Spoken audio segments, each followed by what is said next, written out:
creamy ground turkey and vegetable dinner in one pan.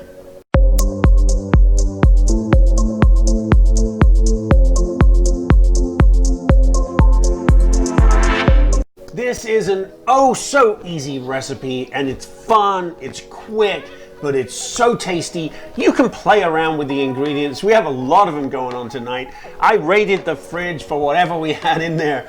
So we're throwing in a lot of flavor, and you will see how we put this together so it tastes great. So we're gonna start on our famous line of famous ingredients. In no particular order, we have some finely chopped green onions, finely chopped garlic, yellow bell pepper, zucchini, potato, celery, tomato, cheese, mushrooms, white onion, ground turkey, and some chicken stock.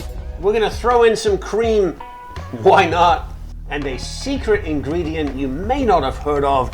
It's called tomato ketchup.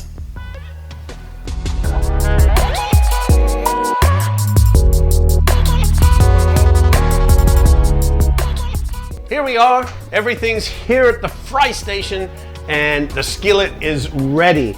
What we're gonna do is pick the order of these ingredients in how quickly they cook through. Medium heat is good.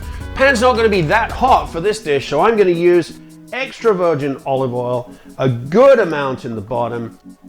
I like my mushrooms to get a good brown, crispy coating on them, so I'm gonna put them in first, but followed closely by the potatoes. These are finely diced potatoes that were parboiled just for a few minutes in hot water until they're starting to get soft. There's nothing worse in a dish than a hard piece of tomato or potato.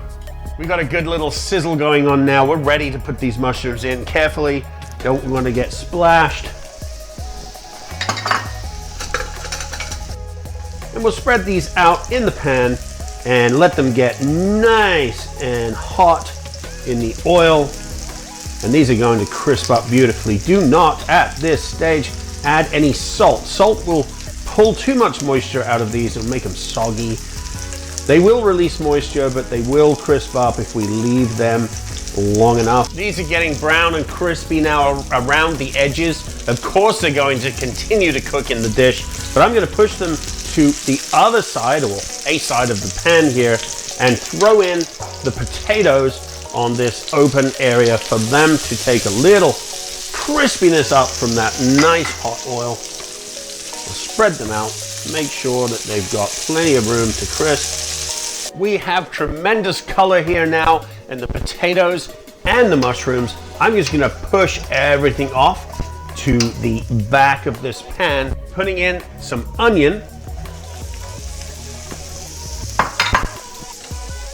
The onion is going to release some liquid. It's going to release some of its liquid into the pan and pick up some of the fond from the mushrooms and the potatoes, which is all flavor. And we're just going to let this cook through until it's a little translucent. The next three ingredients cook at about the same rate. So we have the yellow pepper and the celery and the zucchini, known in the UK as a courgette. Give those a good stir around. This is all starting to come together really nicely. I'm going to mix it all in together now because we're going to need room for the turkey, which we're just going to plop unceremoniously into the pan and start the browning and cooking of the turkey.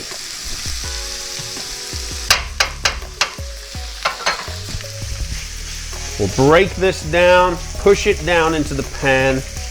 We're now going to season up, because we have the meat in, we'll season the meat with a good pinch of salt and some freshly ground black pepper. Turkey's just a little dry on the bottom, so don't be afraid to add just a little more oil that will keep this crisping up nicely just around the edges. As the turkey cooks through and starts to brown a little on the bottom, we can go ahead and add the garlic, finely chopped garlic, over the top, which will start to cook and infuse the meat with that wonderful garlic flavor. And now, as the turkey's cooking through, I'm going to start to push all the vegetables over the top and mix this now together so that the flavors can come together.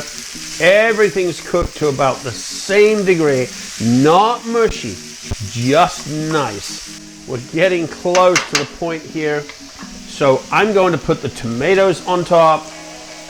Oh yes, wonderful. There's a crispy layer underneath there, and it's time to add our stock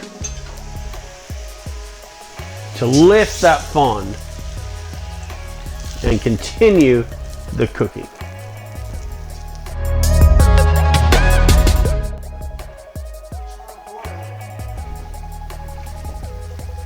Everything's heated through, it's bubbling away. It's time to turn it down just a little bit to medium-low and add some cream to give it some richness just over the top, and then we'll stir it in.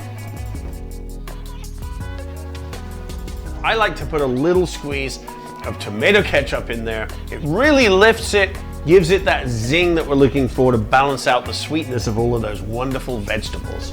A little squeeze just over the top and stir that in.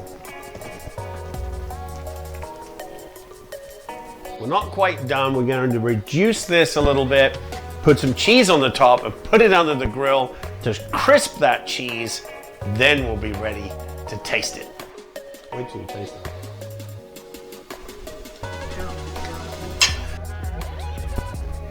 This is reduced. It's all good. It's all together. I want to just taste it real quick for seasoning. Let's make sure we have everything just right here. We do. We do. So let's go ahead and just sprinkle, turn the heat off, and sprinkle some cheese over the top. And then we'll just put this under the grill for a couple of minutes just to crisp this cheese up, to brown it up, and make this an exceptional one skillet impressive dinner that the whole family will enjoy. Under the grill we go, high heat, for just a few minutes. And here it is, nicely browned on the top, smelling superb and ready to eat. Let me swap hands here so I can serve it onto this plate and take a taste and see if we did good. I think we did. Let's go in. It's nice and soupy, the way I like it. Crispy on the top, lots of rich, creamy sauce, mushroom piece on there. As always, we'll add a little greenery just for effect, and also picks up that flavor just a touch. Nice crusty piece of buttered bread, little green salady bit, and our skillet dinner. It's wonderful. Let's get lots on our fork so that we can really taste the flavors here. And here we go.